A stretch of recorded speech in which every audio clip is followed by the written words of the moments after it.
गजर माऊलीचा गजर माऊलीचा राजया पांडुरंगा नमो रुक्मिणी माऊली ज्ञान गंगा नमो पुंडलिका नमो चंद्रभागा नमस्कार माझा रुक्मिणी पांडुरंगा पांडुरंगा करू प्रथम नमन पांडुरंगा पांडुरंगा करू प्रथम नमन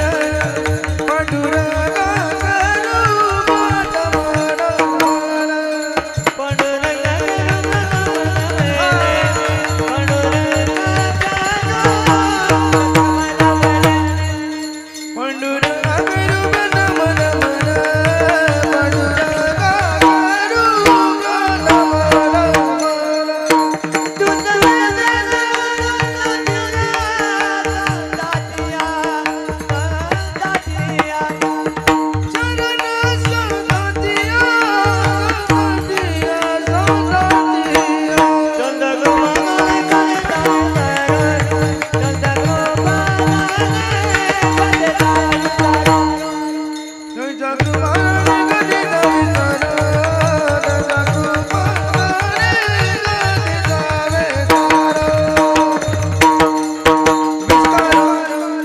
पांडुरंगा करू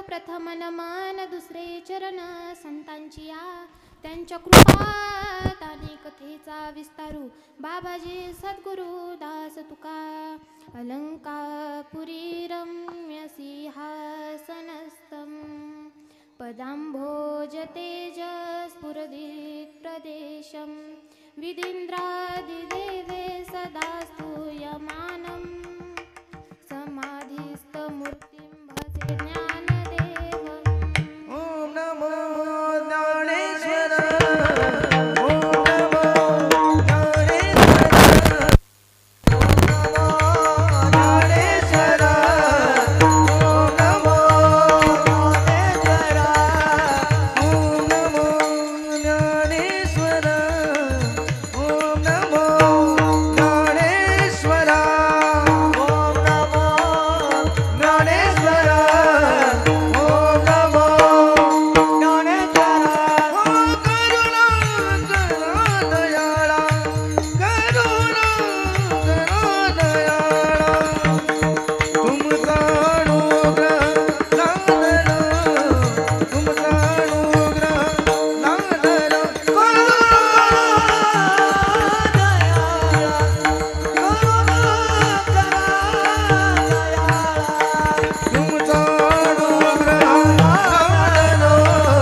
ओम जवन मारुत तुल्य वेगम जितेन्द्रियं बुद्धिमतां वरिष्ठं वातात्मजं वानरयूतं मुख्यं श्रीरामदूतं शरणं प्रपद्ये हे दुःखभञ्जन मारुति नंदन हे दुःखभञ्जन मारुति नंदन सुन लो मेरी पुकार पवन सुत विनती बरोबर पवन सुत विनती बरोबर पवन सुत विनती बरोबर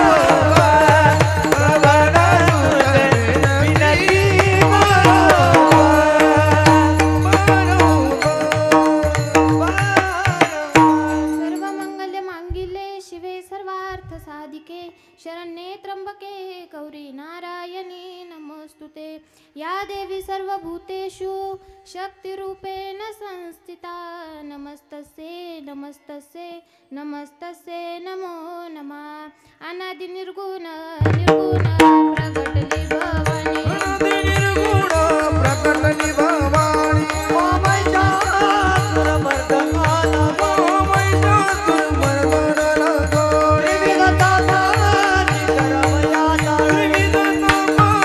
करवया धारणी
हा माझा विश्वास, सर्व भावे दास झालो त्यांचा, तेची माझे हित.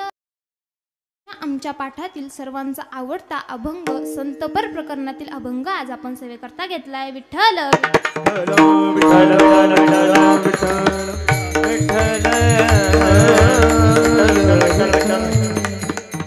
आज कीर्तनाला सुरुवात करण्यापूर्वी काय सांगू, आज कसं झालंय माहिती का, आमचे गायनाचार्य झालेत मान, आमचे मृदुंगाचार्य झालेत मान, पण कसं झालंय ना, कीर्तनकारच पडले लहान.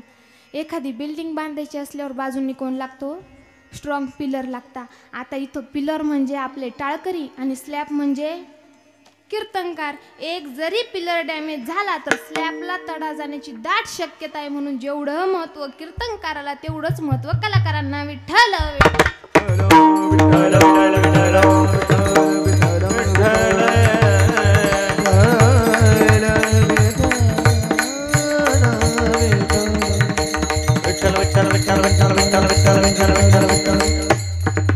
म्हणून सगळ्यात महत्वाची सूचना, आज कीर्तनकार कसा आहे, लहान आहे.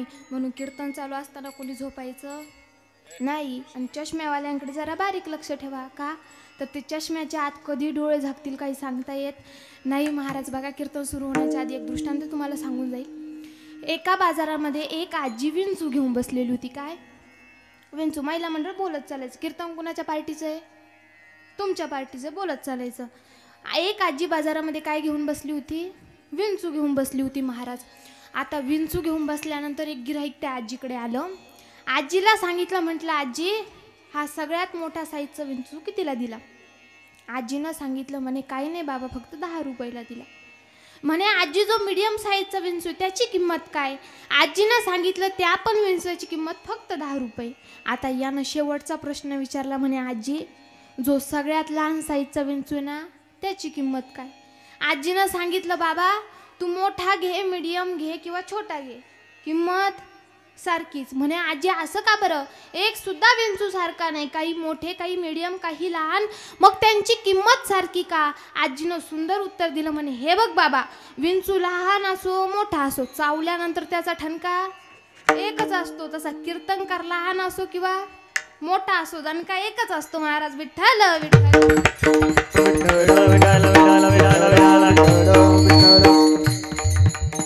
कीर्तनाला सुरुवात करण्यापूर्वी थोडासा परिहार देणं हे कीर्तनकाराचं वक्त्याचं आद्य कर्तव्य असतं. किम निमित्तानं आपण या ठिकाणी जमलेलो आहोत, याची सर्वांना ज्ञान आहे, माहिती आहे आणि कल्पनाही आहे.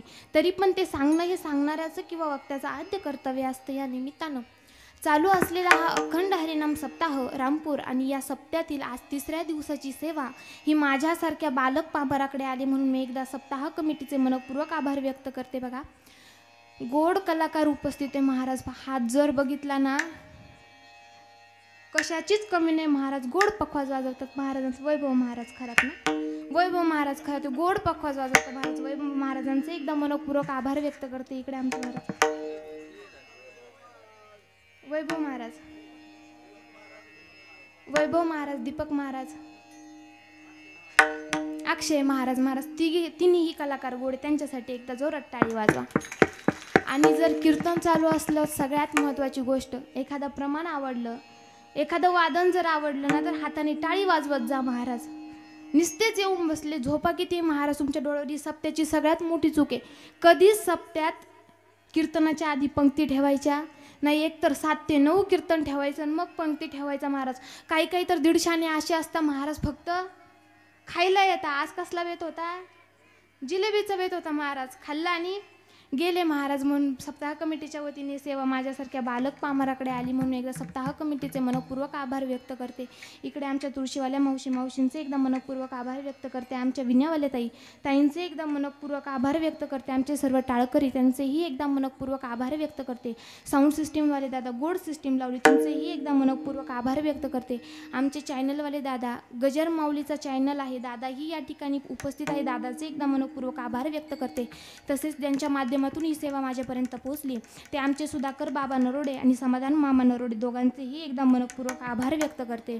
आणि सेवेला सुरुवात. विठ्ठल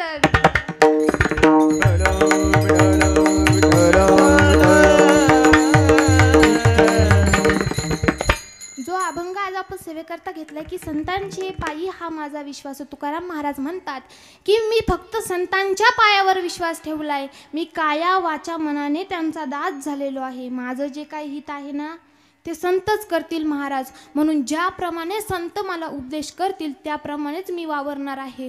पण आजकाल कसं झालंय माहिती का महाराज, एखाद्याला चांगलं सांगणं सुद्धा गुन्हा आहे महाराज.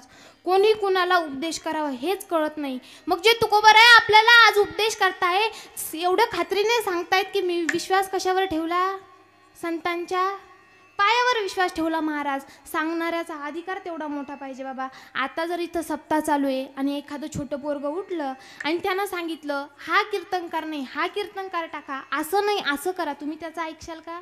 नाही ऐकणार महाराज. कारण सांगणाऱ्याचा अधिकार तेवढा मोठा पाहिजे. मग तुकोबरायांचा किती अधिकार आहे तर अनुरेणू या थोकडा आणि तुका आकाशा एवढा. बरं हे तर जाऊ दे. एक आख्यायिका तुम्हाला आम्हाला सगळ्यांना माहिती आहे की तुकोबरायांचे कट्टर वैरी होते रामेश्वर शास्त्री. रामेश्वर शास्त्रींनी तुकोबरायांचे अभंग इंद्रायणीच्या डोहात बुडवले. अभंग इंद्रायणीच्या डोहात बुडवल्यानंतर ही बातमी ज्यावेळेस तुकोबरायांना कळाली, तुकोबरायांनी 13 दिवस बिन अन्न पाण्याचं उपोषण केलं. आता 13 दिवसानंतर तेच अभंग इंद्रायणीच्या डोहातून कोरडेच्या कोरडेवरती आले. हे ज्यावेळेस त्या रामेश्वर शास्त्रींना कळालं त्यावेळेस त्यांनी सांगितलं, तुकाराम कोणी साधा सुधा व्यक्ती नाही, तुका स्वामी हा पूर्ण ब्रह्मप्रकाशीन जडी रक्षिले निर्जीवा कागदासी. हा कोणी साधा सुधा व्यक्ती नाही. आपण दररोज आरतीमध्ये म्हणतो ना, तुकिता ब्रह्म तुका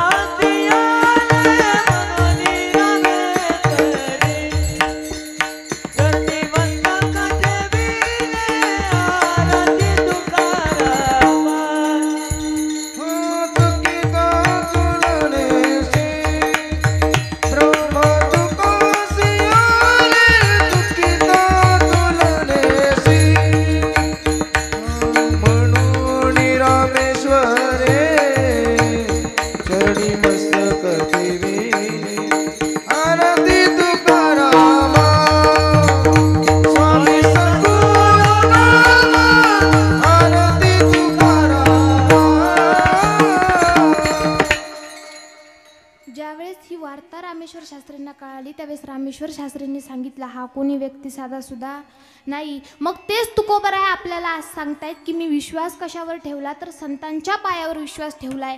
त्या तुकोबरायांचं जर नाव घेतलं ना महाराज यमाला सुद्धा थर्र कापर भरायचं इतका अधिकार होता मा तुकोबरायांचा. तुकाराम तुकाराम नाम घेता का प्रेम, नाम घेता का प्रेम, नाम घेता का प्रेम. तुकाराम तुकाराम नाम घेता का प्रेम. दैन्य तुकोबा समर्थ जिने केला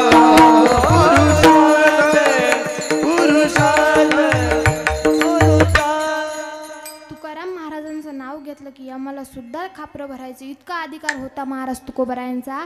ज्यावेळेस तुकाराम महाराजांची ब्रह्मदेवाची तुलना करण्यात आली ना त्यावेळेस तुकोबरायांचं पारडं जड भरलं. मग तेच तुकोबराय आपल्याला सांगतायत की मी विश्वास संतांच्या पायावर ठेवलाय. मग तुम्ही म्हणशाल ताई कवाचं सांगते विश्वास विश्वास विश्वास म्हणजे नेमकं काय? खरं सांगायचं ना आपल्याला विश्वास म्हणजे काय हेच अजून कळालं नाही महाराज. विश्वास म्हणजे काय हेच अजून कळालं नाही. काही काहींची नावं विश्वास असतात पण त्यांचाच त्यांच्यावरचा विश्वास हरवलेला असतो महाराज. विश्वास या शब्दामध्ये किती अक्षर आहे तो? 3.5 अक्षर. 3.5 अक्षराचा हा विश्वास शब्द. मग आपल्याच हाताने आपला देह मोजा. या 3.5 देहाच्या स्तबंध आयुष्य ज्या 3.5 शब्दावर अवलंबून असतं ना त्या शब्दाला विश्वास असं म्हणतात. विठ्ठल विठ्ठल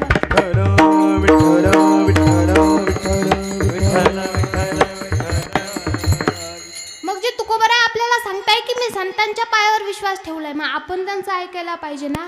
आजकाल कुणाला चांगलं सांगावं आणि कुणाला वाईट सांगावं हाच मोठा प्रश्न आहे महाराज. एखाद्याला चांगलं सांगायला गेलं ना तरी गुन्हा आहे महाराज. कसं सांगू का? आम्ही दररोज कीर्तनामध्ये सांगत असतो की काय गळ्यात पवित्र अशी तुळशीची माळ घाला, आषाढी कार्तिकी पंढरीची वारी करा, कपाळी गोपीचंदन टिळा लावा, दारू पिऊ नका महाराज. ही शाने सगळे इथं ऐकता आणि कीर्तन संपून बाहेर गेले का म्हणता सांगायचा धंदा आहे त्यांचा. नाही सांगतील तर खातील काय जसं आम्ही यांच्या घरी मागायला गेलो.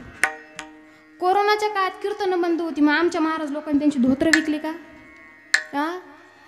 काही नाही महाराज, कुणाचं काहीच जात नाही. आम्ही काहीतरी सांगतो, याच्या मागे काहीतरी आहे ना महाराज. आम्ही सांगतो दारू पिऊ नका, दारू पिऊ नका, पण आमचं कुणीच ऐकत नाही महाराज. मी सांगितलं वरून काय म्हणता, सांगायचा धंदा आहे त्यांचा महाराज. पण सांगू का, आपलं गिराईक जर दारू पित असेल ना महाराज, तुमच्या पाकिटातून अजून 100 रुपये काढून द्या. आता तुम्ही म्हणशाल ताई असं का बरं म्हणते, दारू पिल्यानं माणूस काय होतो, लवकर मरतं. मग तुम्ही म्हणशाल ताई तुला कीर्तन करायला आणलंय का, आमचे नवरे मारायला आणलंय. पण सांगू का, बोलण्याचा राग येऊ देऊ नका. दारुड्याच्या नावाचं कुंकू लावण्यापेक्षा ना त्या पांडुरंगाच्या नावाचा बुक्का लावा महाराज, कधी पण चांगलंय. विठ्ठल विठ्ठल.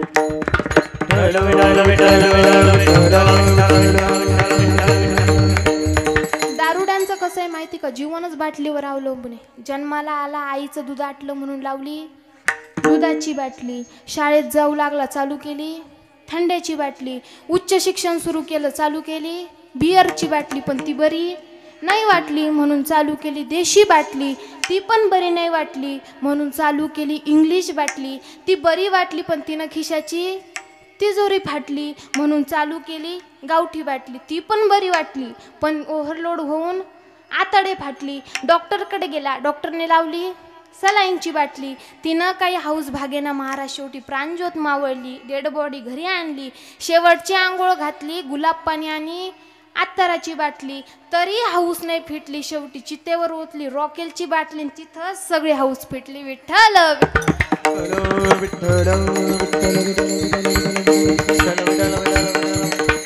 महाराज दारूवर 4ही तास बोलत तरी काय संपणार नाही. आपण आपल्या अभंगाकडे वळू. बघा तुकोबराय आपल्याला सांगताय की संतांच्या पायावर विश्वास ठेवायचा. मग विश्वास ठेवायचा म्हणजे काय, विश्वास म्हणजे काय, तर बघा महाभारताचे युद्ध चालू आहे, महाभारताचं युद्ध पेटलेलं आहे, कौरव पांडवांमध्ये युद्ध चालू आहे. आता युद्ध चालू असताना बघा पांडवांच्या 1.5 सैन्य कोणाकडे होतं, कौरवांकडे होतं महाराज.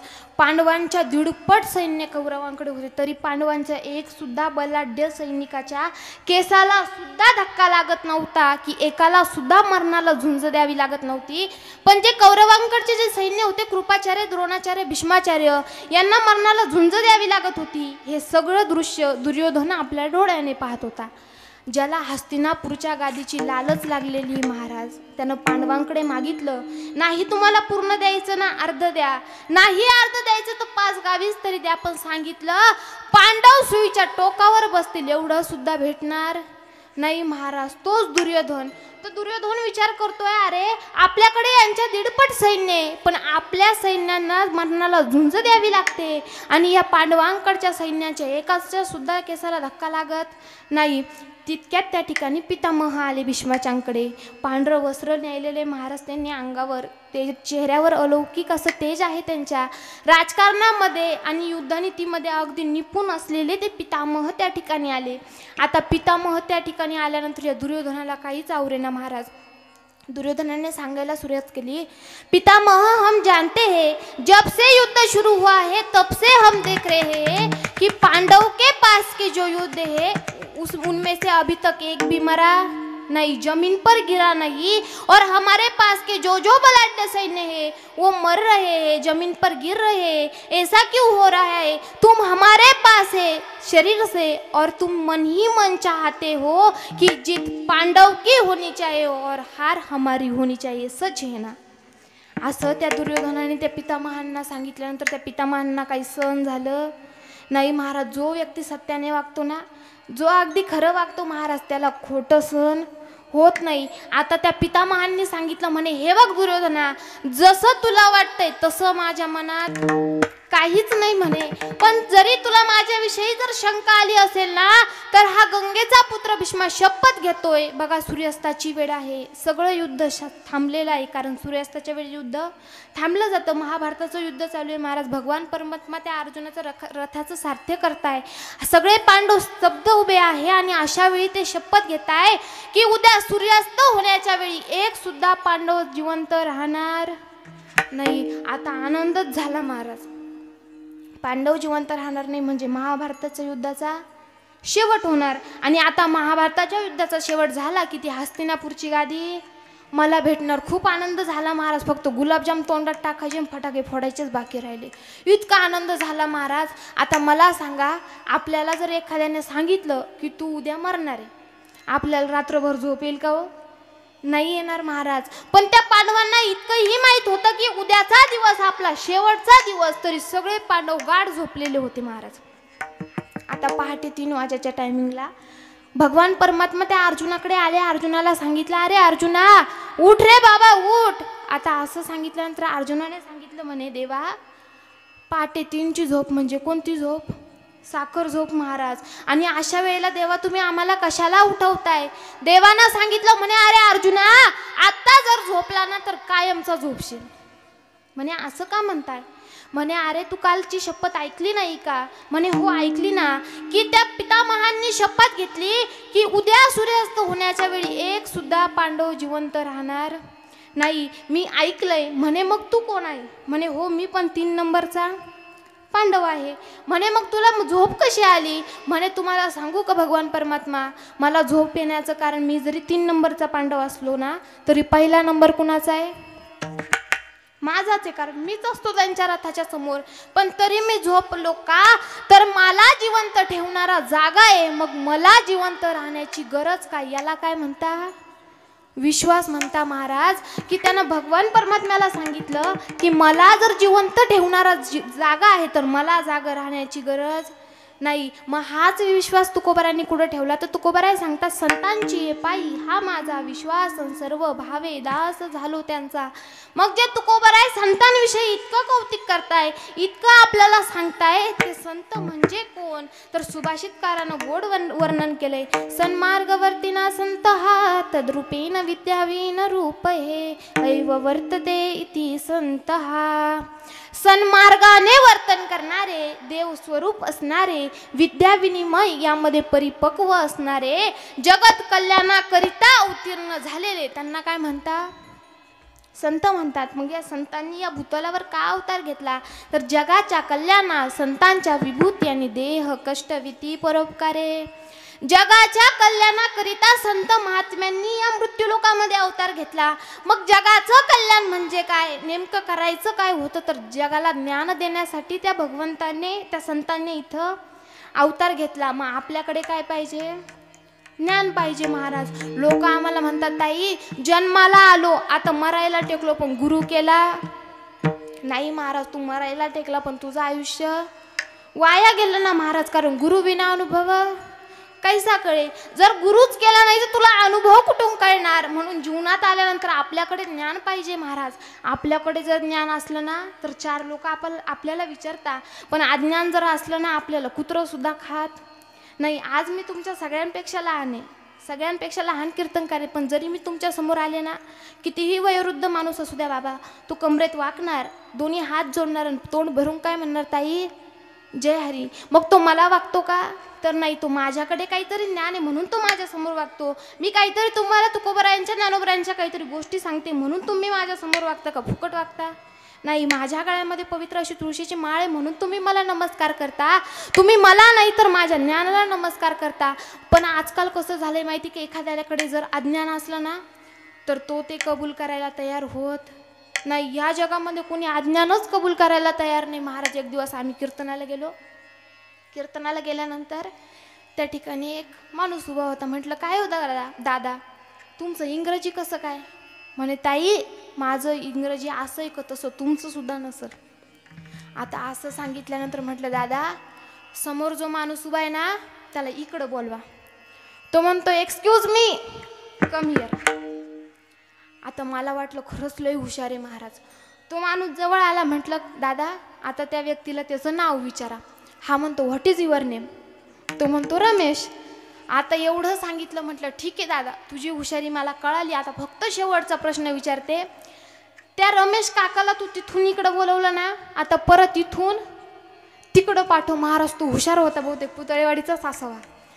तो हुशार होता महाराज. त्याला बोलवायचं माहिती होतं पण पाठवायचं नाही. तो हुशार. त्या रमेश काका ज्या ठिकाणी उभे होते तिथं जाऊन उभा राहिला. तिथून म्हणतो रमेश कम हिअर. महाराज आता या ज्ञानाचा पुढं उद्धार व्हायचा. आज्ञा कबूल करायलाच कोणी तयार नाही महाराज. पण एखादा आज्ञा कबूल जर केलं ना महाराज तरी सुद्धा आपल्या जीवनाचा उद्धार होऊ शकतो. आपल्याकडे ज्ञान पाहिजे असं मी म्हणत नाही, नसू द्या ना ज्ञान, अज्ञान असू द्या, पण ते कबूल सुद्धा करता आलं पाहिजे. आपल्याकडे जर अज्ञान असलं, समजा एखाद्या दारुड्या जर कीर्तनात येऊन बसला, तो जर मागे बसला असला, तुम्ही काय म्हणशाल, चांगलंय, कुठं बसला, मागे बसला. पण तोच जर एखादा परगावचा माळकरी किंवा कीर्तनकार येऊ द्या, तो असा मागं बसू द्या बरं, आपण कीर्तन थांबू पण काय सांगू, त्यांना पुढं बोलवा. का तर त्याच्याकडे काहीतरी ज्ञान आहे. गळ्यात काय आहे, पवित्र अशी तुळशीची माळ आहे ना महाराज. म्हणून आपल्याकडे ज्ञान असलं ना तर हा फरक असतो महाराज. बघा, एक दारुड्या होता पोरगा, त्या दारुड्याचा पोरगा इतका हुशार होता महाराज, इतका हुशार होता, 1ली ते 9वी पर्यंत त्या पोरानं कधीच 1 नंबर सोडला नाही, इतका हुशार होता. आता 10वीचं वर्ष होतं. आता 10वीचं वर्ष म्हटल्यावर जे पोरं 10वीला होते त्यांना विचार, रिझल्टच्या दिवशी काय ताण असतो. आता रिझल्टचा दिवस होता महाराज, आणि रिझल्टच्या दिवशी हा दारुड्याने एक क्वार्टर मारली आणि तो शाळेच्या गेट समोर जाऊन उभा राहिला. आता गेट समोर जाऊन उभा राहिल्यानंतर तो वाटच पाहत होता, माझा पप्या कधी येईन, पप्या कधी येईन. आता पहिला पोरगा आला, त्याला विचारलं, म्हटलं काय रे बाबा किती नंबर आला, तो म्हणतो काका माझा 12 नंबर आला. दुसरा आला, दुसऱ्याला विचारलं तुझा किती नंबर आला, हा म्हणतो काका माझा 20 नंबर आला. तिसरा म्हणतो माझा 30 नंबर आला. आता याचाच पोरगा आला. आता त्याचा पोरगा आल्यानंतर तो नाचतच आला महाराज बाहेर. आता या दारुड्यानं विचारलं, म्हणे पप्या काय दिवे लावले तू वर्षभर, कितवा नंबर आला. हा जोरजोरात नाचून सांगतो, पप्पा माझा 1 नंबर आला. आता 1 नंबर आल्यानंतर यानं काय उत्तर दिलं असेल महाराज, अरे तुला लाज वाटू दे, वर्गातले पोरांचे 20-20, 30-30 नंबर आले, तुझा फक्त 1च आला. महाराज फरक कसला, ज्ञानातला आणि अज्ञानातला आहे महाराज. मग आपल्याकडे ज्ञान पाहिजे, मग ज्ञानासाठी गुरु पाहिजे, पण तरी तुकोबाराय म्हणतात माझा कुणावरच विश्वास नाही. मग आता विश्वास ठेवायचा कोणावर आणि कोणावर नाही. सुभाषितकारानं वर्णन केले, नदी नामच, नखे नामच, शस्त्रे नामच, शृंगे प्राणी नामच, विश्वासमेवं कृतं श्री सृचराज कलेशुच. ते सुभाषितकार म्हणतात की नदीवर विश्वास ठेवायचा नाही महाराज. का विश्वास ठेवायचा नाही, तुम्ही जर आनंद साजरा करण्यासाठी नदीत गेले, कशासाठी, आनंद साजरा करण्यासाठी, तुम्ही वाईट हेतून गेले का, आनंद साजरा करण्यासाठी गेले ना महाराज. पण तुम्ही त्या नदीत गेल्यानंतर ती विचार करते का कसला, तिच्या मनात आलं तुम्हाला तिच्यासोबत घेऊन जाते. मग नदीवर विश्वास ठेवायचा का नाही. दुसरं सांगितलंय न खावाले प्राणी. मग कोण आहे न खावाले प्राणी, तर कुत्रा आणि मांजर महाराज. त्यांच्यावर विश्वास ठेवायचा. तुम्ही त्यांना कितीही दूध पाजा, कितीही भाकरी खाऊ घाला, पण ते एक ना एक दिवस नख लावल्याशिवाय राहत नाही. तिसरं सांगितलंय शिंगावाले प्राणी. मग कोण, तर गाय, म्हैस, बैल जे असेल ते, त्यांच्यावर विश्वास ठेवायचा का नाही ठेवायचा महाराज. लोक म्हणतात आमच्याकडे 2 गाई, 3 गाई, 4 गाई आहे, असू द्या ना, पण ते एक दिवस तुम्ही त्यांना कितीही जीव लावा, ते एक दिवस त्यांची जात मालकाला दाखवल्याशिवाय राहत नाही महाराजांनी. आता शेवटचं सांगितलंय, बायकोवर विश्वास ठेवायचा नाही महाराज. आता तुम्ही म्हणशाल असं का, ते बाईच्या जातीला जर एखादी गोष्ट कळाली ना महाराज, ती दुसरीला जाऊन सांगते, बाई तुला म्हणून सांगते, तिसरीला सांगू नको. ह्याच दोघी इथून उठा त्या परत दोघींकडे जाऊन बसते, बाई तुला म्हणून सांगते, दुसरीला सांगू नको. एकाच्या 2 झाल्या, 2च्या 4 झाल्या, करता करता अख्ख्या गावभर बातमी पसरली, पण तरी म्हणते तुला म्हणून सांगते, दुसरीला सांगू नको महाराज. मग हिच्यावर विश्वास ठेवायचा का नाही ठेवायचा महाराज. का तर सांगू का, तो त्यांचा स्वभाव आहे महाराज. त्यांनाही बोलून उपयोग नाही, तो त्यांचा पडलेला स्वभाव आहे महाराज. अंतरीच्या धावे स्वभावे बाहेरी आणि परिताही देह कष्टविती. तो त्यांचा स्वभाव आहे महाराज, तो बदलता येणार नाही. किती बदलायचा प्रयत्न करा, एकदा का स्वभाव पडला की तो बदलत नाही. पण बायकोवर चुकून सुद्धा विश्वास ठेवायचा नाही महाराज. एखाद्याचा जर नवरा कामाला असला ना, तिला माहीत असतं 30 तारखेला पगार होणार आहे, ही पहाटे 5लाच उठते, पहाटे 5ला सांगते का ओ नाश्ता आणू का, चहा आणू का, आणि तीच बायको 10 तारखेला नवरा म्हणतो, बाई चहा झाला का, ही म्हणते तुम्हाला दम नाही का. त्या नवऱ्यानं 20 तारखेला विचारावं, बाई डबा झाला का, हिनं सांगावं मला तेवढंच काम आहे का. भामट्याची दुनिया आहे महाराज. बाईच्या जातीवर विश्वास ठेवायचा नाही महाराज, कधीच विश्वास ठेवायचा नाही. पण त्यांचा एक बडबड्या स्वभावाचा फायदा सांगू का तुम्हाला? बाईच्या जातीला अटॅक येत असेल महाराज, पण कमी प्रमाणात आहे. का तर त्यांच्या पोटातच काही राहत नाही महाराज. सगळ्यात जास्त अटॅकचं प्रमाण जर कुणाला असेल ना ते पुरुषांना. का सांगू का? एखादी गोष्ट जर कळाली ना तर ते पोटात दाबून ठेवता, पण कोणाला सांगत नाही. मग दाबून दाबून काय येतो? अटॅक येतो महाराज. पण यांना येतो का? नाही. फायदा आहे ना महाराज की कोणा काहीच पोटात ठेवायचं नाही, गावभर करायचं, पण जीवाला ताण नाही महाराज. तुकोबराय सुभाषितकार म्हणतात की बायकोवर सुद्धा विश्वास ठेवायचा नाही. मग साधकाने प्रश्न विचारला, तुकोबराय तुम्ही सांगताय बायकोवर विश्वास ठेवायचा नाही, याच्यावर विश्वास ठेवायचा नाही, त्याच्यावर विश्वास ठेवायचा नाही, आम्ही विश्वास ठेवायचा तरी कुणावर? त्या तुकोबरायांनी सांगितलं म्हणे तुम्हाला ज्याच्यावर ठेवायचं त्याच्यावर ठेवा. म्हणे असं कसं काय तुकोबराय? तुम्ही ज्याच्यावर विश्वास ठेवला त्याच्यावरच आम्ही सुद्धा विश्वास ठेवणार. मग तुकोबरायांनी कुठं विश्वास ठेवला? तर अभंगाचं प्रथम चरण.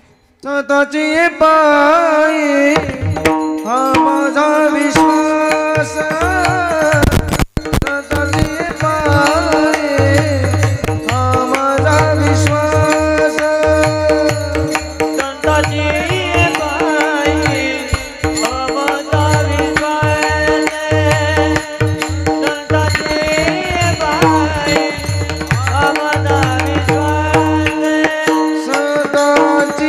स्वतःची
मी काया वाचा मनाने त्यांचा दास झालोय.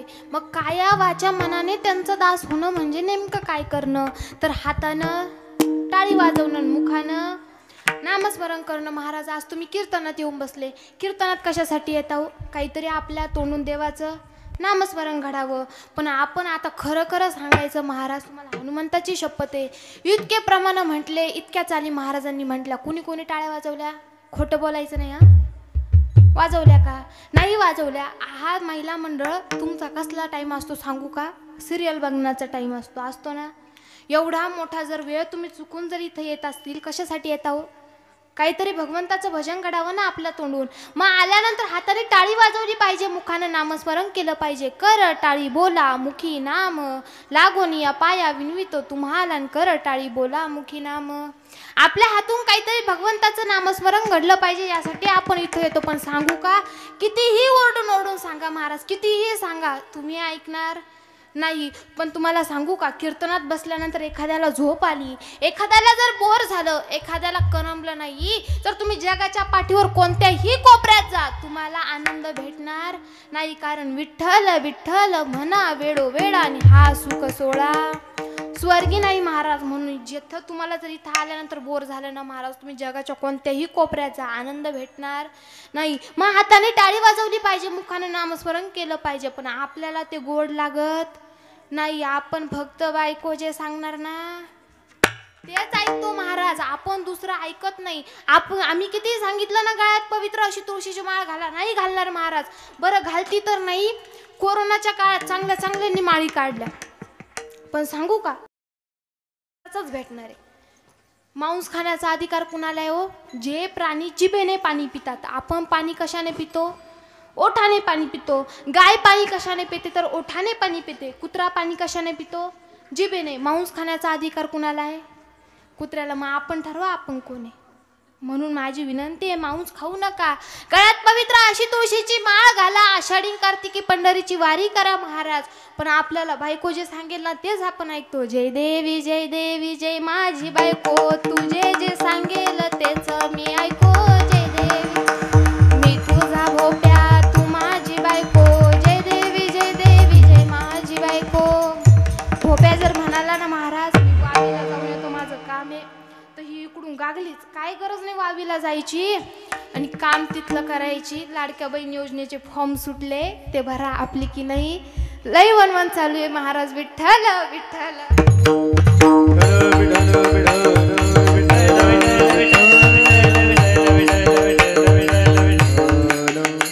म्हणून आपण जीवनात आलो ना, तर जीवनात आल्यानंतर काहीतरी त्या भगवंताचं नामस्मरण केलं पाहिजे. हाताने टाळी वाजवली पाहिजे, मुखानं नामस्मरण केलं पाहिजे. पण आपल्याला जो मूळचा स्वभाव पडलाय तो बदलत नाही. एखाद्याला जर जन्मताच स्वभाव पडला की तू मरेपर्यंत तुम्ही कितीही बदलायचा प्रयत्न करा, तो बदलत नाही. बघा एका गावामध्ये एक वैदिन राहत होती. बरं जरा ताट बसा बरं, अशी मरगळल्यावानी नका ना बसू.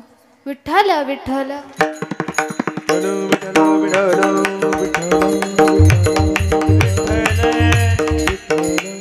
एका गावामध्ये एक वैदिन राहत होती. कोण राहत होती?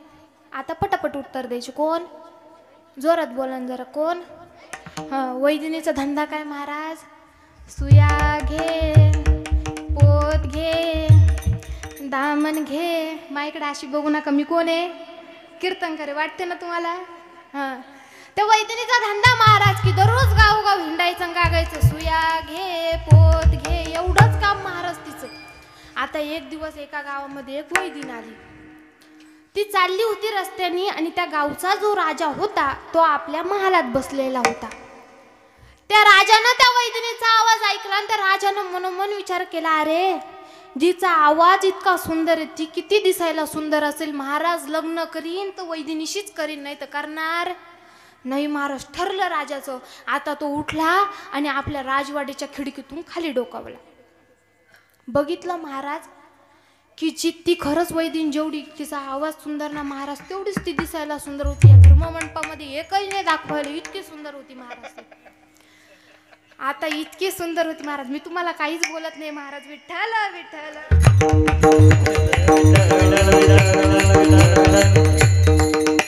इतकी सुंदर ती वैदिन होती. आता या राजानं तिला बघितलं, हा खाली उतरला आणि तिला आडवा झाला.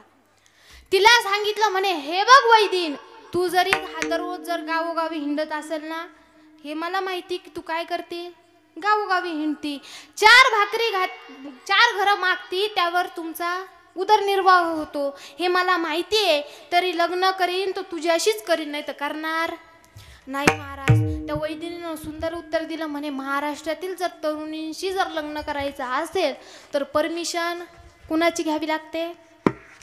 बापाची महाराज. आता तसं राहिलं नाही. आता रेडीमेड जावई घरी येतो, मग ती सांगते, पप्पा हा तुमचा जावई. विठ्ठल विठ्ठल.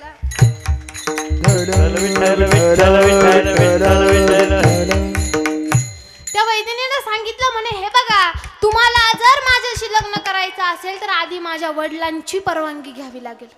तो म्हटला, ठीक आहे ना, इतकी सुंदर जर बायको मला भेटत असेल तर मी कोणाचीही परमिशन घ्यायला तयारी. महाराज गेला त्या वैदिनीच्या बापाकडं. आता बापाकडे गेला.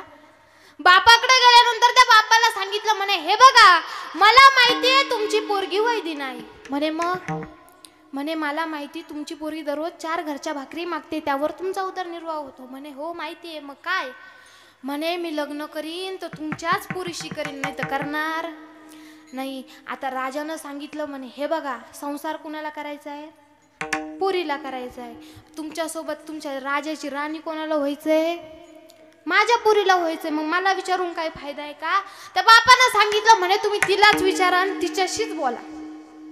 आता असं सांगितल्यानंतर राजा होता महाराज तो, तर राजाला राग आला. तर राजानं सांगितलं, पोरगी म्हणते बापाकडे जा, बाप म्हणतो पोरीकडे जा. मी तुम्हाला काय तुमच्यामधला फुटबॉल वाटलो का? इकडून लातवला का तिकडून, तिकडून लातवला की इकडे? आता असं सांगितल्यानंतर तो बापाची जात ही पोरीच्या बाबतीत हळवी असते महाराज. त्या बापानं विचार केला, आपली पोरगी दररोज 4 घरं मागते, त्यावर आपल्या पोरीचा ना आपला उदरनिर्वाह होतो. आपल्या पोरीचं जर लग्न राजाशी झालं, ती एकदा का या राजाची राणी झाली का तिला मागायची गरज नाही महाराज. आता ठरलं, महाराज यांना सांगितलं म्हणे ठीक आहे, माझी पोरगी तुम्हाला द्यायला तयार आहे महाराज. ठरलं, लग्न ठरलं, लग्न झालं. आता ही कोण होती? वैदिन होती महाराज. मूळ स्वभाव तिचा वैदिन होता. आता राजाची राणी झाली महाराज. आता हिच्या हाताखाली 2-4 दास्या कामाला. ही सकाळी उठली का फक्त तिच्याच मागं हिंडायचं. आता ही राजाची राणी झाल्यानंतर बघा, ज्यावेळेस ती जेवायला बसायची त्यावेळेस तिच्यासोबत समोर पंचपक्वानाचं ताट यायचं. आता ते पंचपक्वानाचं ताट आल्यानंतर ही काय करत असेल, ते ताट बेडच्या खाली लोटून द्यायची. का तर तिचा स्वभाव काय होता? वैदिन होता महाराज. 2-4 दिवसांनी त्या भाकरी शेळ्या झाल्या का तोडून तोडून खायची महाराज. स्वभावच शेवटी तो जाईल का? नाही जाणार महाराज. आता लग्न झाल्यानंतर 2-3 दिवसांनी कोणती पूजा करता? सत्यनारायण. महाराज झालंय का लग्न? इकडं महाराज झालंय का लग्न? हां, कोणती पूजा करता?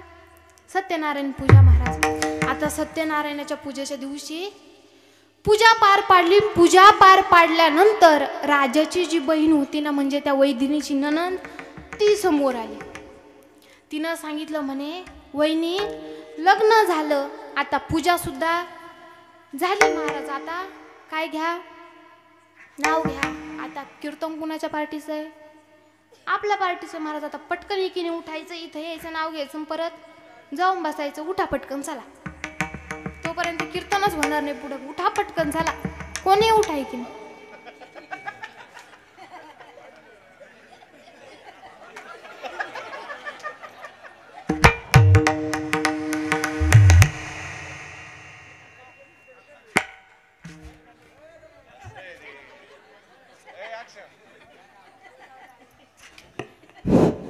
नाहून 2 सवजनीच्या मेळ्यात नवरात्राचा हारा आत्याबाईच्या गळ्यात.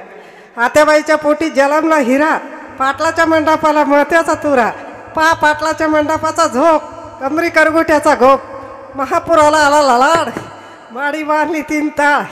आतघर मधघरात होती परत इथं होते बक्षी गहू. त्याच्यात जलमले 5 जण भाऊ. एकच नाव तिरसिंग राजा, एकच नाव बाजीराव. एक म्हणतो गाडी घेऊ, एक म्हणतो घोडं घेऊ, एक म्हणतं नगरला जाऊ. नगरहून आलं 1 पैशाचं पीठ, त्याची बनवली रोटी.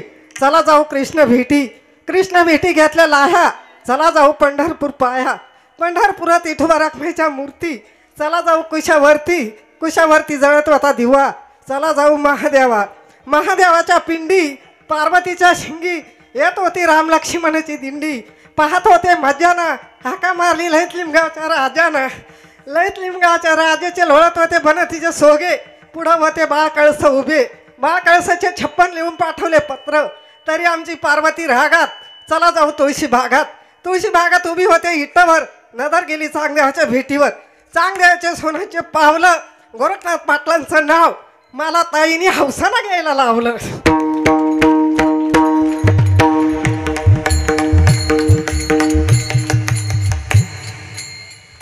खरं सांगू का, मीच नाव घेतलं असतं पण माझं लग्न झालेलं नाही महाराज. आजीनं आमच्या पार्टीची इज्जत राखली. तुम्ही काय उठल्या नसत्या. आजीनं तुमच्या पार्टीची इज्जत राखली बरं का.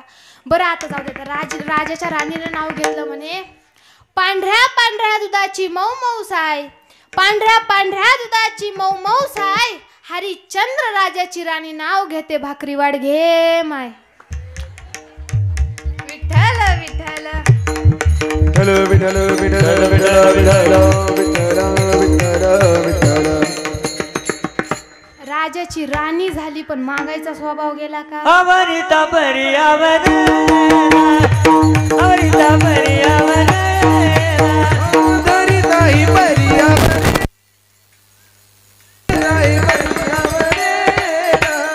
अंतरित नाम तबन बाहेरी अंतरित नाम तबन बाहेरी अंतरित नामे स्वभावे बाहेरे आवरिता परी आवरिता परी आवरित पर्या मरेना दरिताही पर्या मरेना राजाची राणी झाली पण मागायचा स्वभाव गेला नाही. आधी होती दासी आधी होती दासी पटरान केली पिसी तिचं हिंडण जाईना मूळ स्वभाव राहिना तिचं हिंडण जाईना मूळ स्वभाव राहिना.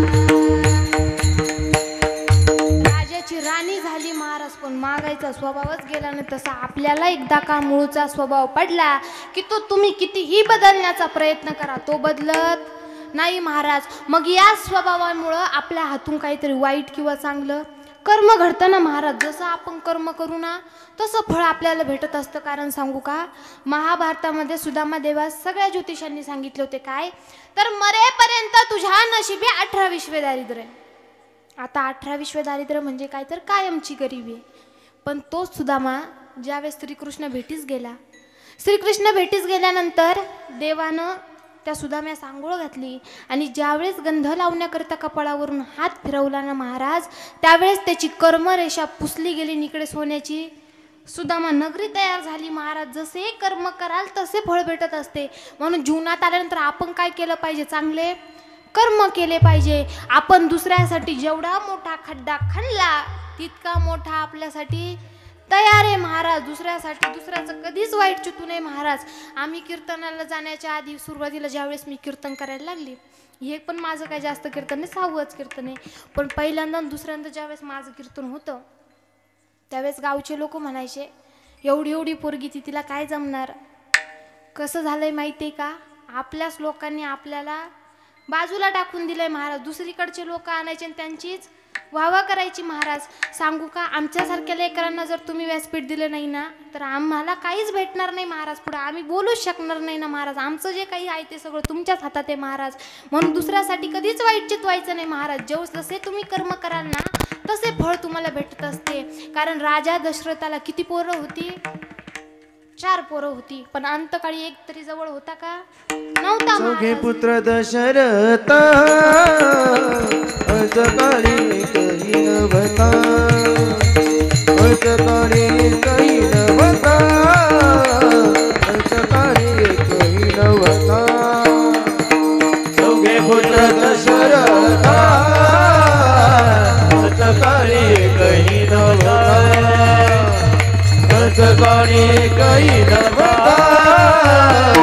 अजकाळी कही नवता नवता नवता. राजा दशरथाला 4 मुलं होती पण अंतकाळी एक सुद्धा जवळ नव्हता. म्हणून जसे कर्म कराल तसे फळ भेटत असते.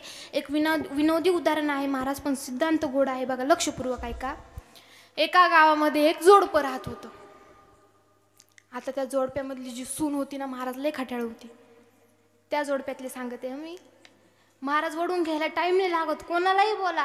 एखाद्या दुसऱ्याला जरी बोलायला गेलं तरी अंगावर ओढून घेता महाराज. त्या जोडप्यातली सून लई खट्याळ होती असं मी तुम्हाला सांगितलं. ती सून जर ती म्हातारी जर जेवायला बसली ना तरी खंड्यापणा करायची महाराज. एक दिवस तिनं त्या सुनेने तिच्या नवऱ्याला सांगितलं म्हणे, हे बघा आज तर घरामध्ये तुमची आईच राहील नाही तर मीच राहील, मी चालले निघून. असं सांगितल्यानंतर आता याला प्रश्न पडला. यानं सांगितलं तू निघून गेली तर पंचायत खायची, तू काय निघून जाऊ नको, आपण याच्यावर काहीतरी मार्ग काढू महाराज. यानं काय केलं, यानं सांगितलं म्हणे, हे बघ आपण शेतामध्ये एक कोपी बांधू. कोपी कळती ना, काय झोपडी. आपण शेतामध्ये एक कोपी बांधू, म्हातारीला त्या कोपीमध्ये नेऊन बसू. एकदा का म्हातारी आपल्यातून निघून गेली का आपण मोकळे महाराज. ठरलं महाराज शेतामध्ये एक कोपी बांधली. आता म्हातारीला नेऊन ठेवल्यानंतर याचा दररोजचा दिनक्रम चालू झाला. सकाळी कामावर जायचं. सकाळी कामावर गेला की तिकडून आल्यानंतर बायकोनं डबा बनवून ठेवलेला असायचा. तो डबा उचलायचा, मळ्यात जायचं, आईला जेवू घालायचं, पुन्हा डबा घ्यायचा आणि कुठे यायचं, घरी यायचं. महाराज तो रोजचा दिनक्रम चालू झाला. आता असं करता करता एक दिवस म्हातारीनं सांगितलं म्हणे, दादा सुनबाई मला अर्धीच भाकर देते, अर्ध्या भाकरीमध्ये माझं पोट भरत नाही. सुनबाईला सांग जरा एक दीड भाकर जास्त देत जा. आता हा घरी गेला.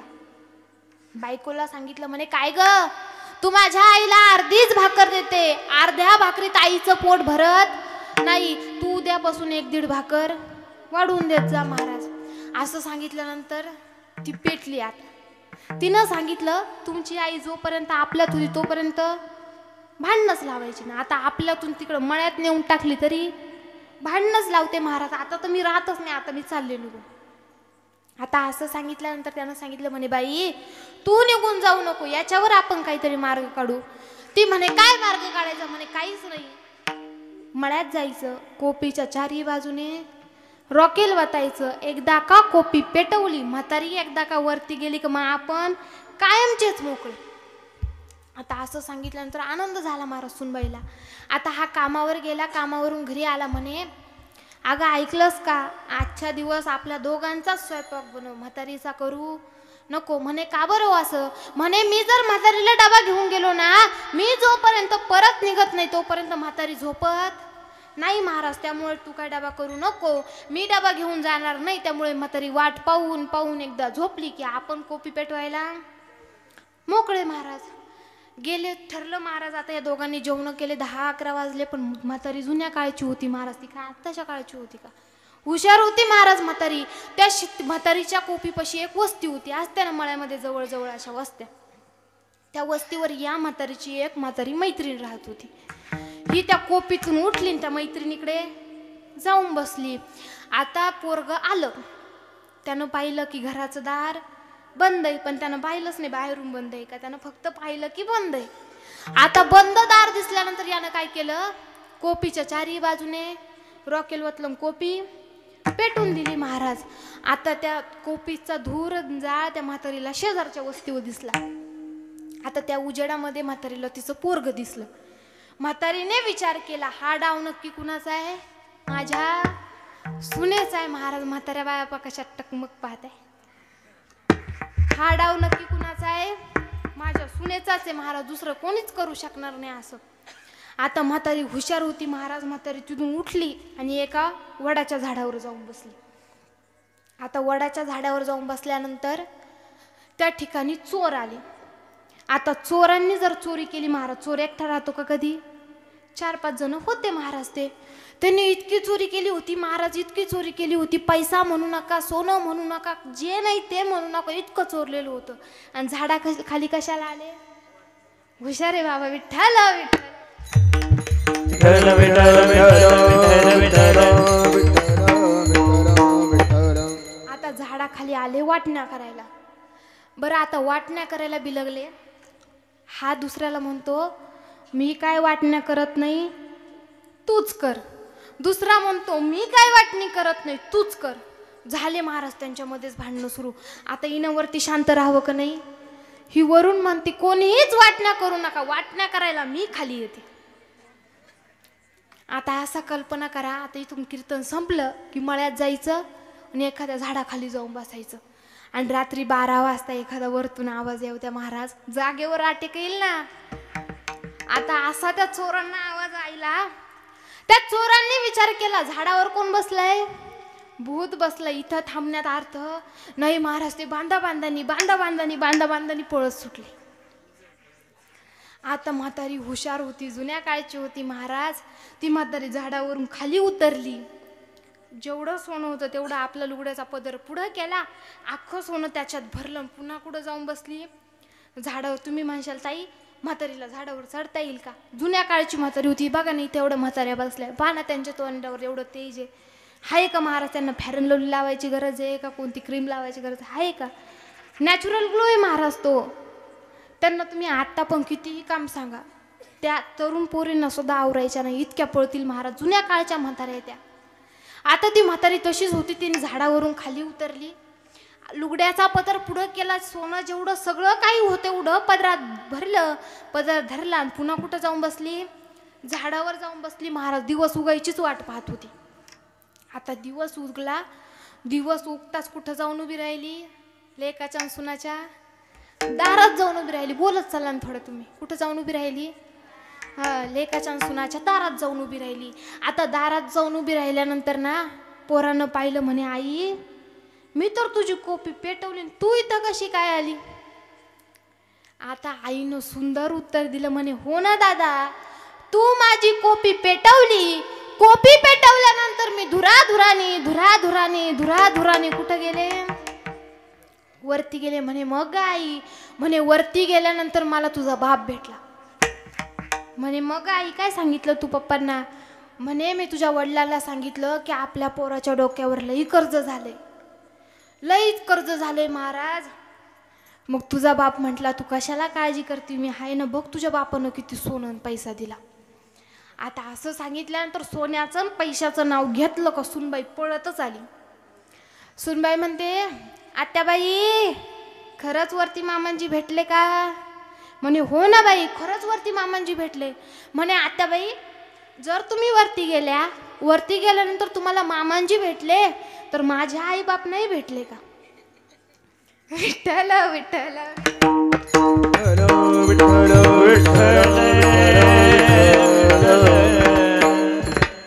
त्या म्हातारीने उत्तर दिलं, म्हणे हो ना बाई तुझेही आई बाप भेटले. म्हणे का हो आत्याबाई तुम्ही त्यांना सांगितलं नाही का लेकीसाठी काहीतरी द्या? म्हणे मी सांगितलं, तुझ्या आई वडिलांना मी सांगितलं की लेकीसाठी काही द्यायचंय का, पण त्यांचा माझ्यावर विश्वास नाही महाराज. त्यांनी सांगितलं तुम्ही आमच्या पोरीलाच वरती पाठवा, आम्ही तिच्याकडेच देऊ. आता असं सांगितल्यानंतर सुनबाई म्हणते काय हो आत्याबाई कसं जायचं वरती? म्हणे काहीच करायचं नाही, शेतामध्ये जायचं, एक कोपी बांधायची, कोपीच्या चारी बाजूने रॉकेल वाटायचं, एकदा का कोपी पेटवली आणि कसं जायचं वरती? मग धुराधुराने कुठं जायचं? वरती जायचं महाराज. आता सुनबाईला आनंद झाला. आता मुलानं सासूनं शेतामध्ये काय बांधली? कोपी बांधली महाराज. आणि शेतामध्ये कोपी बांधल्यानंतर तिच्यात कोणाला बसवलं? सुनबाईला बसवलं महाराज. आता सुनबाईला कोपीत बसवलं आणि कोपीत बसवल्यानंतर कोपीच्या चारीही बाजूने रॉकेल वतलं आणि कोपी पेटवून दिली महाराज. जशी सुनबाई धुराधुरानं वर गेली तशी अजून खाली आली नाही महाराज. दुसऱ्यासाठी जेवढा मोठा खड्डा खणला तितका आपल्यासाठी तयार राहतो महाराज. गेले कर्म झाले त्याची भोगाले, गेले कर्म झाले त्याची भोगाले, गेले कर्म झाले त्याची भोगाले, गेले कर्म झाले त्याची भोगाले. उपजले मेले ऐसे केले, उपजले मेले ऐसे केले, हरे मुखी गाता हरपले जेवता, हरे मुखी गाता हरपले जेवता. उपजले मेले ऐसे केले, उपजले मेले ऐसे केले, हरे मुखी गाता हरपले जेवता, हरे मुखी गाता हरपले जेवता, जेवता, जेवता. जसे कर्म कराल तसे फळ भोगावे लागते महाराज. म्हणून जीवनात आल्यानंतर काय करा तर गळ्यात पवित्र अशी तुळशीची माळ घाला, आषाढी कार्तिकी पंढरीची वारी करा, कपाळी गोपीचंदन टिळा लावा.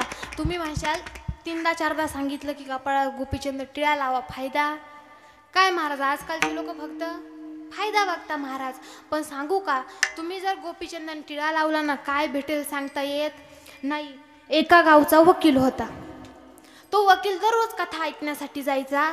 आता ते कथेमध्ये ते महाराज दररोज सांगायचे कपाळी गोपीचंदन टिळा लावा, दररोज देवपूजा करा, गळ्यात पवित्र अशी तुळशीची माळ घाला. आता हा वकील एक दिवस उठला आणि त्या महाराजांकडे गेला. महाराजांना सांगितलं म्हणणे, महाराज मी वकील आहे. मी ऑफिसमध्ये गेल्यानंतर मी जर कपाळाला गोपीचंदन टिळा लावला तर लोक मला हसतील का काय याची मला लाज वाटते. तुम्ही सांगता ना की दररोज देवपूजा केली पाहिजे, मी तुमचं ऐकतो, दररोज देवपूजा करतो, माझ्या गळ्यामध्ये माळ आहे महाराज, पण मी कपाळी गोपीचंदन टिळा लावू शकत नाही महाराज. आता त्या महाराजांनी सांगितलं म्हणे, हे बघ बाबा, देवपूजा केल्याशिवाय कपाळी गोपीचंदन टिळा लावल्याशिवाय चहा सुद्धा प्यायचा नाही. आता असं सांगितल्यानंतर यानं सांगितलं म्हणे, ठीक आहे, तुम्ही सांगता की कपाळी गोपीचंदन टिळा लावल्याशिवाय चहा सुद्धा प्यायचा नाही, मी कपाळी गोपीचंदन टिळा लावणार नाही, पण तुम्ही सांगताय ना म्हणून आमच्या घरासमोर एक कुंभार काका राहता, त्यांचा गोपीचंदन टिळा पाहिल्याशिवाय मी चहा घेणार नाही महाराज. आता याचा दररोजचा दिनक्रम झाला. सकाळी उठायचं, देवपूजा करायची, कुंभार काकांच्या घरी जायचं, त्यांचा गोपीचंदन टिळा पाहायचा आणि मगच चहा प्यायचा. एक दिवस हा उठला, यानं देवपूजा केली. आता देवपूजा केल्यानंतर हा त्या कुंभार काकांच्या घरी गेला. आता घरी गेल्यानंतर कुंभार काका गेले होते डोंगरात माती आणण्यासाठी. हा याने त्या कुंभार काकूंना विचारलं म्हणे, काकू काका कुठं गेले? म्हणे काका इतक्यात गेले डोंगरात माती आणण्यासाठी. आता हा त्या काकांच्या माग माग डोंगरात गेला. काका माती खणता खणता काकांना एक हिऱ्या मोत्यांनी भरलेला हंडा सापडला. आता काका तो हिऱ्या मोत्यांनी भरलेला हंडा वरती काढला आणि तितक्यात पाहिलं की समोरून कोण आला? हा वकील आला महाराज. आता काकांनी त्या वकिलाला पाहिल्यानंतर तो वकील जोर जोरात नाचू लागला. काय बघितला रे बघितला, बघितला रे बघितला. यानं काय बघितला होता? गोपीचंदन आणि टिळा. आणि त्या कुंभार काकांना वाटलं यानं माझं हिऱ्या मोत्यांनी भरलेला हंडाच बघितला की काय महाराज.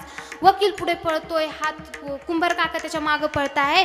अरे बाबा, तू जर बघितलं असेल ना, गाव बोबाटा कशाला करतो? अर्धा तुला घे, अर्धा मला दे, पण गाव बोबाटा करू नको. गोपीचंदन टिळा बघितला तर काय झालं? अर्धा हंडा भेटला महाराज. लावल्यावर काय भेटेल सांगता येत नाही. म्हणून जीवनात आल्यानंतर काय केलं पाहिजे? हातानं टाळी वाजवली पाहिजे आणि मुखानं नामस्मरण केलं पाहिजे. विठोबा रखुमाई, विठोबा रखुमाई, विठोबा रखुमाई, विठोबा रखुमाई, विठोबा रखुमाई.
महाराज जीवनात आल्यानंतर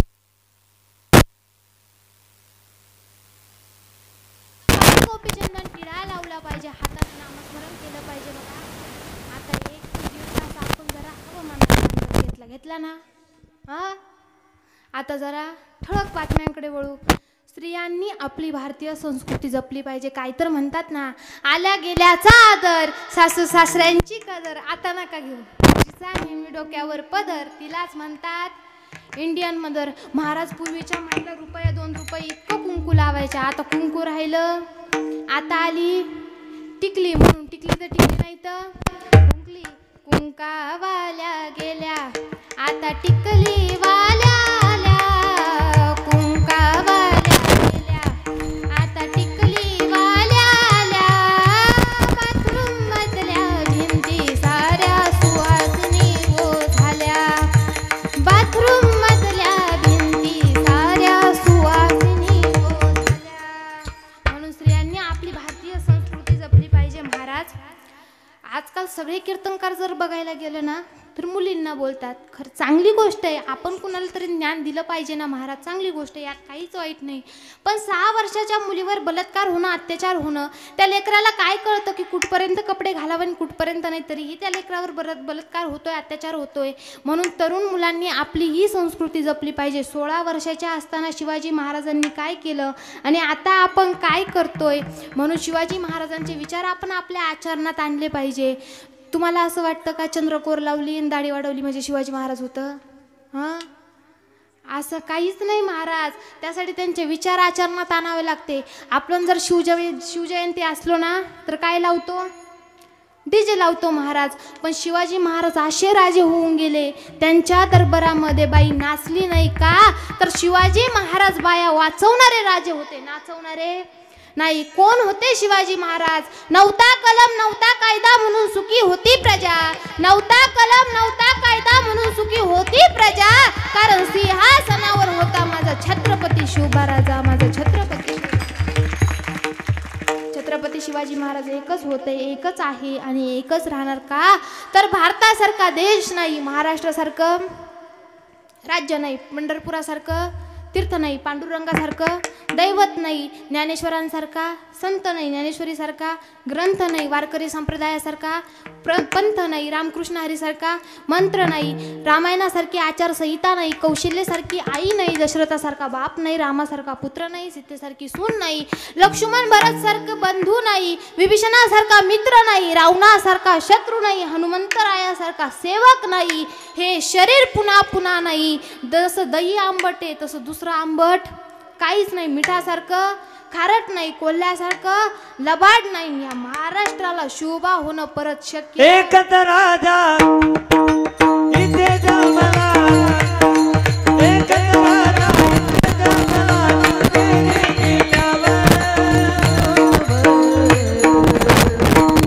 मज राजाचं नाव गाजतंय गड किल्ल्याचं दगडावर. राजाचं नाव गाजतंय गड किल्ल्याचं दगडावर. मज राजाचं नाव गाजतंय गड किल्ल्याचं दगडावर. राजाचं नाव गाजतंय गड किल्ल्याचं दगडावर.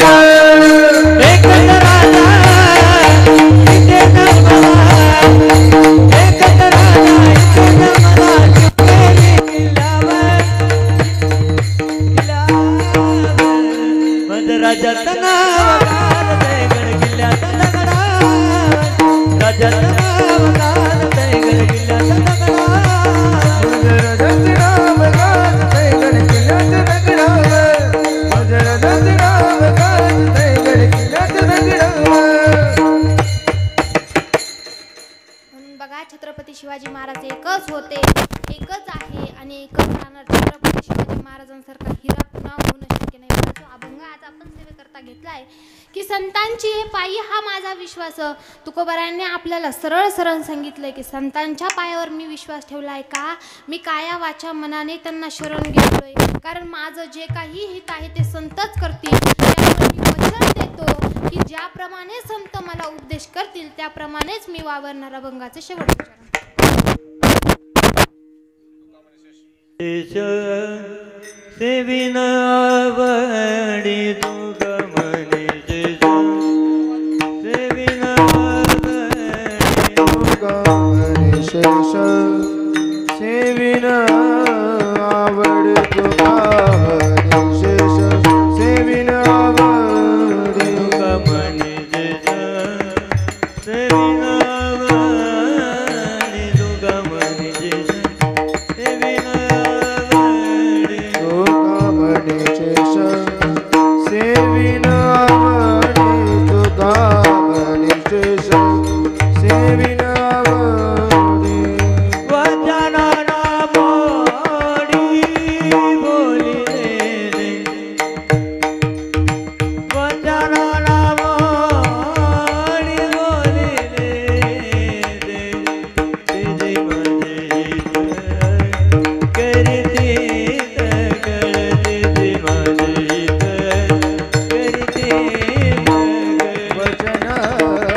तेचे माझिता करती सकळ तेचे माझिता करती सकळ जेने आगो बाळ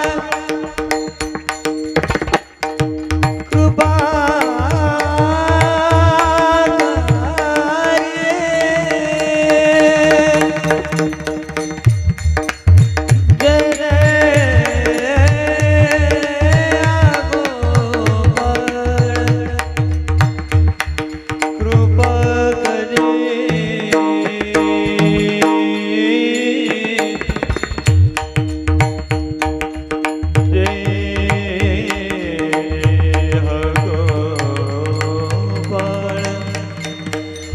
कृपा करे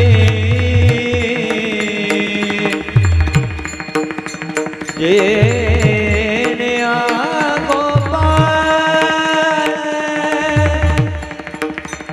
कृपा करे कृपा करे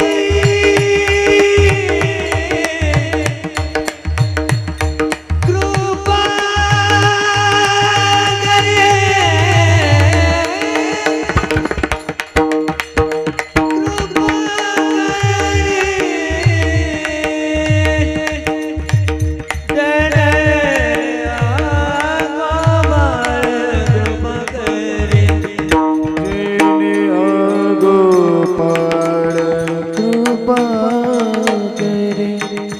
कृपा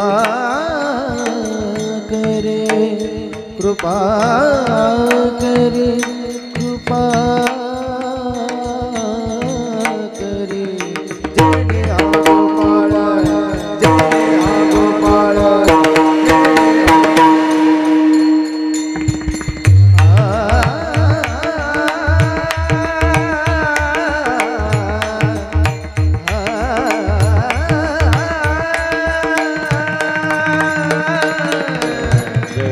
कृपा करे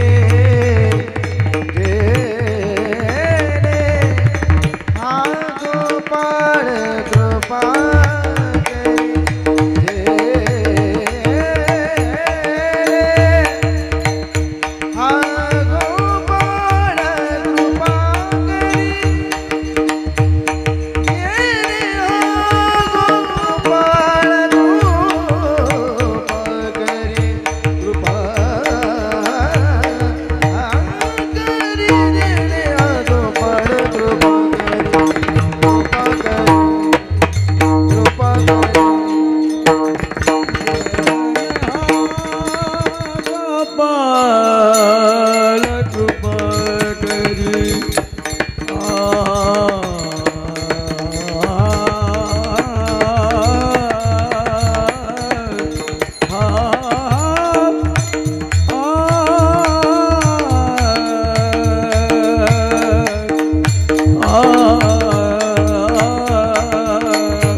माऊली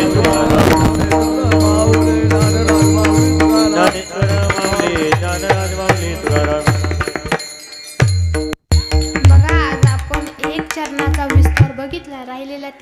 कीर्तनाचा विस्तार पुढच्या वर्षी आले योग तर करू महाराज. ती पुढच्या 3 चरणांचा विस्तार पुढच्या वर्षी जर खरंच योग आले तर करू बघा. ज्यांच्या माध्यमातून ही सेवा माझ्यापर्यंत पोहोचली ते आमचे बाबा सुधाकर बाबा नरोडे, त्यांच्या माध्यमातून ही सेवा माझ्यापर्यंत पोहोचली. तसेच आमचे मामा समाधान मामा नरोडे, मामांचे एकदा मनपूर्वक आभार व्यक्त करते. खरं सांगू का, मागच्या वर्षी मी तुमच्या सप्त्याला होती, 8 दिवस हरिपाठालाही राहायची आणि मागच्या वर्षी प्रवचन होतं माझ्याकडे आणि यावेळेस कीर्तनाची सेवा माझ्यासारख्या बालक पामराकडे दिली म्हणून एकदा पुन्हा सप्ताह कमिटीचे मनपूर्वक आभार व्यक्त करते.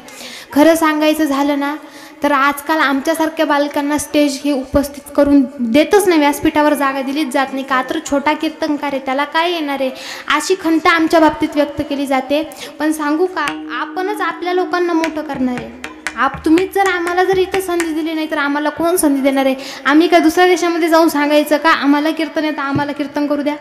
चालेल का? तसं नाही चालणार ना महाराज, आपल्याकडेच चालतं ना. म्हणून आपल्या लोकांना आपणच जागा दिली पाहिजे. ह्या नियमाला धरून या गावाच्या वतीने ही सेवा माझ्यासारख्या बालक पामराकडे आली म्हणून सगळ्यांचे एकदा मनपूर्वक आभार व्यक्त करते. आमचे मृदुंगावर असलेले खरात महाराजांचे एकदा मनपूर्वक आभार व्यक्त करते. आता शेवट टाळ्या तरी वाजवा.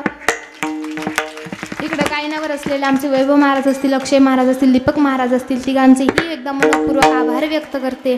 इकडे आमचे मागचे सर्व टाळकरी, आमचे विनेकरी ताई, ज्ञानेश्वरी ताई, तिचंही मागच्या वर्षी प्रवचन झालं तर तीही संस्थेचंच आहे. ताईचे एकदा मनपूर्वक आभार व्यक्त करते.